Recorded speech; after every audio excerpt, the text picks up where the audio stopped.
Bueno, buenas tardes a todas, a todos y a todes. Mi nombre es Claudia Zapata, soy académica del Centro de Estudios Culturales Latinoamericanos de la Universidad de Chile. Y bueno, estamos muy contentas, y digo contenta porque la verdad es que hemos sido una comisión de mujeres la que hemos organizado este encuentro, y estamos muy felices de dar inicio a esta conmemoración de los 100 años del nacimiento de Frantz Fanon. No podíamos no hacerlo, ¿verdad?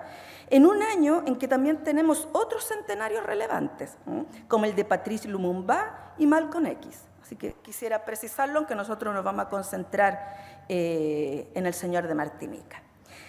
Y estamos muy contentas también por las nuevas alianzas que el recorrido fanoniano de tantos años que hemos tenido ha permitido en estos días, como el trabajo conjunto con Luciana Cadaya, filósofa latinoamericanista que está aquí presente, y esto permitió una organización conjunta con el Instituto de Estética de la Universidad Católica, razón por la cual un día esta jornada se va a realizar acá y el día de mañana en el Campus Oriente, donde también los esperamos, en ese caso desde las 4 de la tarde. También tenemos que hacer reconocimiento, como siempre, que nos apoya mucho, a la Vicerrectoría de Extensión de la Universidad de Chile, que nos acoge siempre con estas iniciativas y que nos permite ocupar estas instalaciones, especialmente al director de Extensión, el profesor Fabián Retamal, y también, nuevamente, al Centro de Estudios Culturales Latinoamericanos, donde muchas y muchos de nosotros conocimos a Fanon, y un lugar, además, donde trabajamos no solo Fanon, sino también las trayectorias de pensamiento crítico en América Latina. Creo que ese es un énfasis que tenemos. Por este motivo, invitamos hoy, como nos toca ser anfitriones, al profesor Leonel Delgado a dirigir unas palabras. Eres el director del CECLA. Adelante, Leonel. Gracias.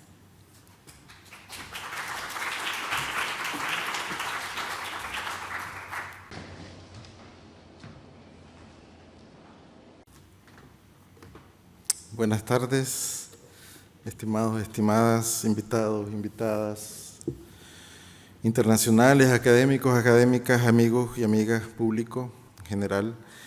En nombre del Centro de Estudios Culturales Latinoamericanos, CECLA, quisiera dar la bienvenida a los conferencistas, ponentes, participantes de este encuentro académico que celebra los 100 años del nacimiento de Frantz Fanon, y que se ha titulado Fanon 100 años, revolución y emancipación en el tercer mundo.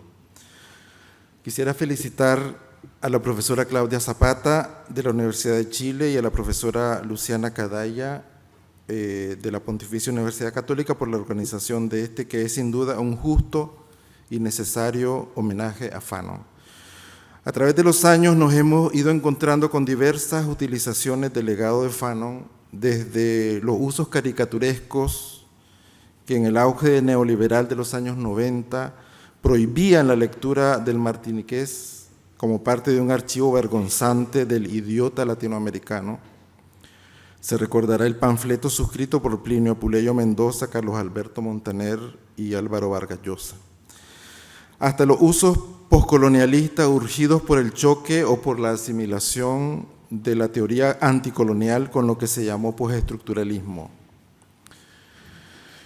En un caso que sin duda Edward Said habría enmarcado en lo que él llamaba teorías viajeras, lecturas como las de Homi Bhabha intentaban ablandar la pulsión anticolonial que atraviesa la obra de Fanon para remitirla a un juego de textualización y posicionamientos exclusivamente culturales.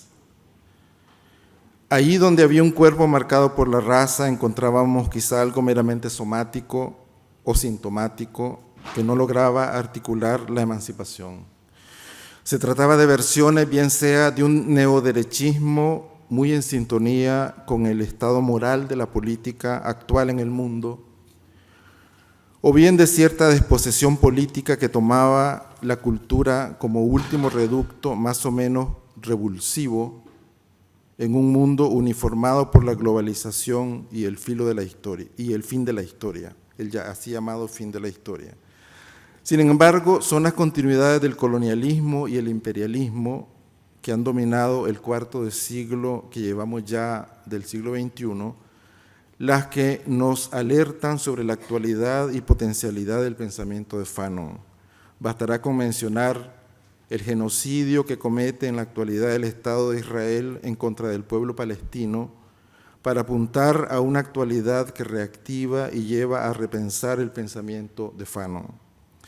Pero además, articulado con el genocidio en contra del pueblo palestino y con muchos otros escenarios de injusticia neocolonial, se destaca cierto recogimiento del pensamiento europeo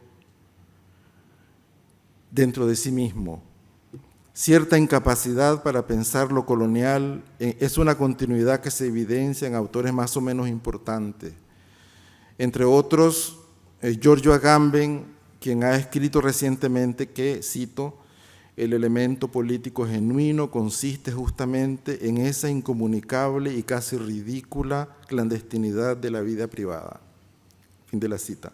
Alegóricamente, pues, una Europa encerrada dentro de su propia vida privada parece en la actualidad poco abierta a lo que el legado anticolonial de pensadores como Fanon tiene que enseñar. Vuelvo por eso a remarcar la importancia de este encuentro que iniciamos hoy, en el que se pensará a Fanon de manera muy creativa y con aportes sin duda significativos en varios ámbitos vitales para el presente. Quisiera mencionar para finalizar que este encuentro académico tiene sin duda una continuidad con el desarrollo de líneas de investigación y prácticas críticas desarrolladas en el Centro de Estudios Culturales Latinoamericanos, CECLA, en donde, volviendo a las teorías viajeras de Edward Said, aspiramos a recolocar de manera creativa y política lo anticolonial del pensamiento de Fanon y de otros muchos pensadores caribeños y latinoamericanos. Muchas gracias.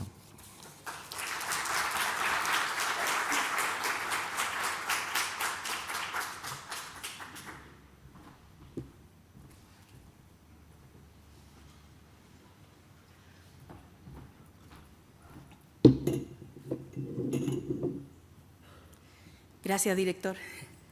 Bueno, ¿por qué conmemorar a Frantz Fanon desde este extremo meridional del planeta? Y sobre todo, ¿por qué leerlo en el siglo XXI? Esta es la pregunta que moviliza este encuentro de 2 días y sobre el cual quisiera aproximarme con 4 imágenes. 2001. Marcelo Brodsky, artista argentino, expone resultados de un proyecto de investigación artística sobre el destino de los libros que poseían los militantes de izquierda en Argentina al momento de la represión. Allí habló de libros abandonados en la huida, quemados por el miedo y otros enterrados para protegerlos. 20 años después del golpe militar, nos cuenta Brodsky, los hijos de Nélida Valdés y Óscar Elizamburú desenterraron en el patio de su casa de Mar del Plata varios de estos libros. El primero en salir a la superficie fue Los condenados de la tierra, de Frantz Fanon. La obra del artista, un video y una instalación, tiene ese mismo título. 2014, fines de 2014. En Santiago de Chile, el poeta Jaime Huenún Villa publica el poemario Fanon Sitimeu, donde el martiniqueño aparece como figura epónima para la representación poética de los pueblos colonizados devenidos en proletarios de nuestras ciudades contemporáneas, así como de sus luchas legítimas frente a la opresión. 2014, y podríamos decir hasta hoy, Gonzalo Rojas Sánchez, intelectual de ultraderecha y columnista del Mercurio, publica recurrentes columnas donde advierte sobre la peligrosidad de leer y enseñar a Fanon en las aulas universitarias. Para argumentar sobre esta peligrosidad, Rojas alude siempre a los condenados de la tierra y en especial al apartado sobre la violencia. En sus exhortaciones han desfilado los nombres de Jaime Huenún, Pedro Cayuqueo y referencias genéricas a comillas, esos académicos que incluyen al martiniqueño en sus programas de estudio. 2021, 3 de agosto. La doctora Elisa Loncón Antileo, aquí presente, recientemente elegida presidenta de la Convención Constitucional, acude a la primera sesión con una serie de libros, entre los que se encuentra la compilación Voces de Liberación, que reúne textos del martiniqueño argelino, para proponer una biblioteca plurinacional al órgano constituyente, el único democráticamente elegido en la historia de Chile. La prensa recoge este hecho con curiosidad y perplejidad para dar cabida los días posteriores a los airados reclamos de algunos lectores. Menciono esto para ilustrar que la vigencia de Fanon para nuestra época tiene su mejor expresión en los procesos que acompaña y en la incomodidad que provoca. También para señalar que, de entrada, la imposibilidad de pensar a Fanon en los marcos predeterminados de un quehacer profesional y aséptico, mucho menos individual.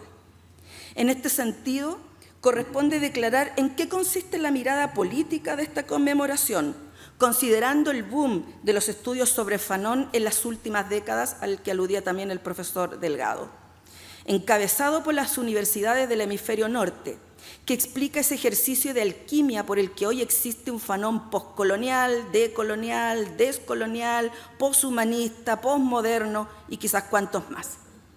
Considerando este contexto, elegimos palabras que apuntan en una dirección contraria, pues buscan escarbar en dimensiones omitidas o negadas de su pensamiento y de su acción, habría que decir, pero que son las que iluminan los debates sobre la práctica política contemporánea en nuestra región y en el mundo. Entre ellas, su marxismo, su tercermundismo, su universalismo y su profundo humanismo.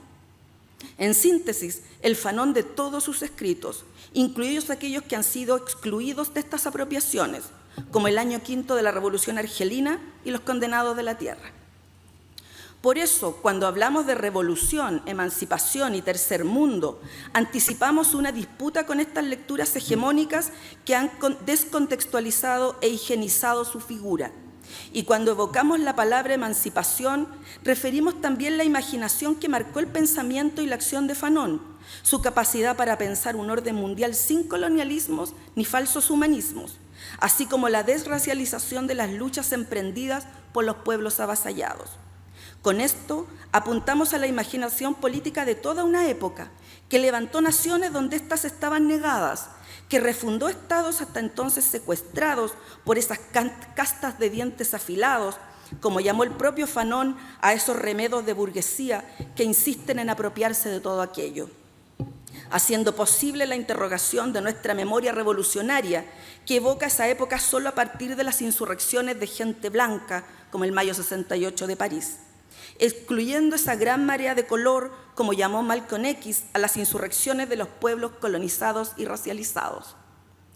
Y hablando de memoria y de justicia, ¿cómo omitir a todo el tejido insurgente plagado de otras figuras excepcionales que apenas recordamos, como la propia compañera de Fanon, Yossí, quien desplegó una ética radical hasta su muerte en Argel en 1989, como reportera y fiel adherente a la causa palestina, que es urgente invocar hoy cuando hablamos de colonialismos actuales, compromiso incondicional que la hizo excluir el prólogo de Jean-Paul Sartre de las ediciones post-mortem de Los Condenados de la Tierra, porque el francés firmó una carta de apoyo a Israel en 1967.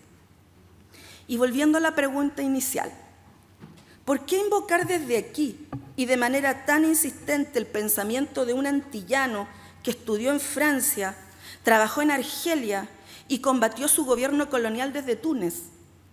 No es solo porque el colonialismo sigue allí como uno de los pilares de la geopolítica mundial, echando mano cada vez que puede del genocidio, sino porque todavía resuena la necesidad de pensarnos en las experiencias de otros colonizados. Es lo que intentamos hacer hoy cuando reconstruimos los vínculos entre movimientos indígenas, movimientos afrodescendientes, movimientos de liberación nacional y otros movimientos emancipadores de los años 60 y 70, identificando conexiones entre actores y zonas que nos enseñaron a separar, como las Antillas, los Andes y el Gualmapu, donde el radicalismo fanoniano circuló de maneras que todavía debemos explorar. No se trata de ensayar una agenda de diálogo sur-sur como pautea el colonialismo intelectual del norte, sino apenas la continuación de un camino recorrido por trayectorias centenarias de pensamiento crítico. En el caso de Fanon, se trata sobre todo de cómo movilizar los dilemas y desafíos que tan lúcidamente supo identificar en las luchas emancipadoras, entre ellos el cómo construir una práctica antirracista sin reproducir los compartimentos que impone el colonialismo. ¿Qué lugar tenemos y debemos hacernos las mujeres en las luchas de los pueblos colonizados? ¿Qué lugar cabe al pasado, a la tradición y a las culturas denostadas en la construcción del futuro? Por último, y no menos importante, estando nosotros aquí, en un recinto universitario, cómo desplegar el compromiso sin renunciar jamás al pensamiento crítico. No tenemos respuestas acabadas, solo intuiciones que esperamos desarrollar en esta jornada de la mano de nuestras invitadas e invitados, a quienes agradecemos el entusiasmo con el que se plegaron a este proyecto. Y aquí tendremos, bueno, investigación, tendremos activismo, compromiso político y poesía. Creo que son todos los lenguajes entramados, la forma que estamos proponiendo de acercarnos.